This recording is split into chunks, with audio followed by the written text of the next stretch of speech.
नमस्कार दोस्तों, जैसा कि आप लोग जानते हैं कि अब नवरात्रे आने वाले हैं, तो हम में से बहुत से लोग माँ भगवती के लिए व्रत करते हैं, पूजन भी करते हैं और जैसी जिसकी श्रद्धा होती है, जैसे जिसको पता होता है वो वैसा ही करता है।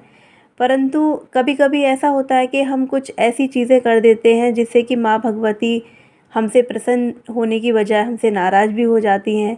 तो हमसे कोई भी त्रुटि ना हो, इसलिए मैं आपको आज नवरात्रे की पूजा की विधि और विधान के बारे में बताना चाहती हूँ कि हमें किस तरह से माँ भगवती की पूजा करनी चाहिए। तो चलिए शुरू करते हैं।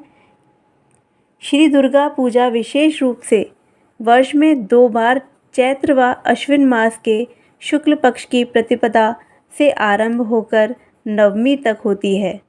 देवी दुर्गा के 9 स्वरूपों की पूजा होने के कारण नवदुर्गा तथा 9 दिन में पूजा होने से नवरात्र कहा जाता है। चैत्र मास के नवरात्र वार्षिक नवरात्र तथा अश्विन मास के नवरात्र शारदीय नवरात्र कहलाते हैं।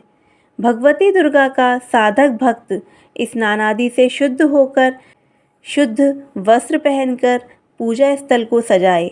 मंडप में श्री दुर्गा की मूर्ति स्थापित करें। मूर्ति के दाईं ओर कलश की स्थापना कर ठीक कलश के सामने मिट्टी और रेत मिलाकर जौ बीज दे।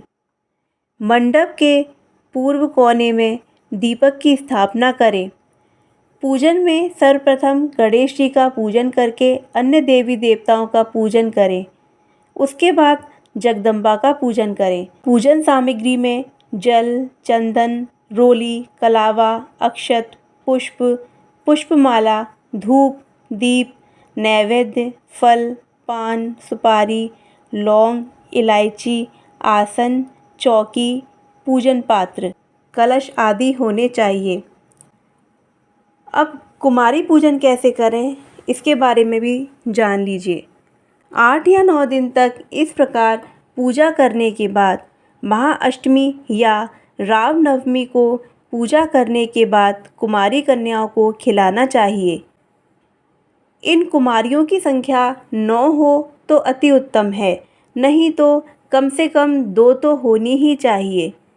कुमारियों की आयु 1 से 10 वर्ष तक होनी चाहिए। क्रमशः इन सब कुमारियों के नमस्कार मंत्र ये हैं: कुमार्ये नमः, त्रिमूर्ते नमः, कल्याणे नमः, रोहिणे नमः, कालिकाय नमः, चंडिकाय नमः, शांभवे नमः, दुर्गाय नमः, सुभद्राय नमः। पूजा करने के बाद जब कुमारी देवी भोजन कर लें तो उनसे अपने सिर पर अक्षत छुड़वाएं और उन्हें दक्षिणा दें। इस तरह करने से महामाया भगवती अत्यंत प्रसन्न होती हैं और हमारे सारे मनोरथ पूर्ण करती हैं। जौ बोए हुए कलश को कुमारी पूजन के पश्चात आप किसी बहते हुए जल में प्रवाहित कर दें। दोस्तों, अगर आपको नवरात्रि की कथाएं भी सुननी हैं तो इसके लिए मेरी और वीडियो भी मैं डालने जा रही हूँ, उनको आप सुन सकते हैं। जय माता दी।